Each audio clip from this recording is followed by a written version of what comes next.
what about those emotions? Don't you think that sometimes we are overloaded Yes. with emotions sometimes? Yes, Everything makes you cry. But that's when you do cliché.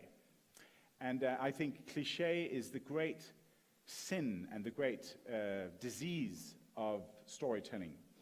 Because when you write a story like Borgen, we try to be very true to our characters, and we try to know the world of our characters. So we really go into them.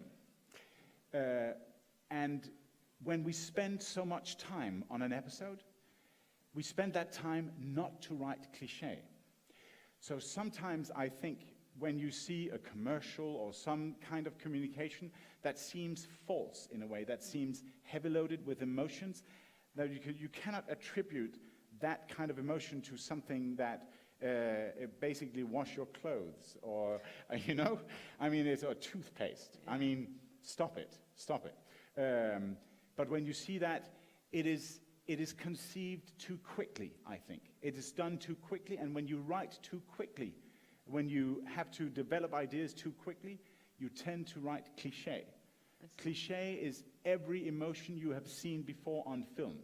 So you say, oh yeah, let's write that great scene, from When Harry Met Sally. We'll put that in that commercial. But that is not original.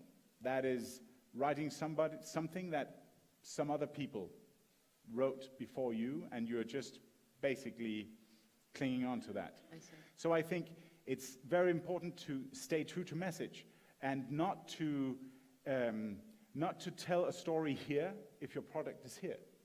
Yeah. It's very important. And also sometimes to say, is it really worthwhile, or does it make sense to attribute these emotions to this product?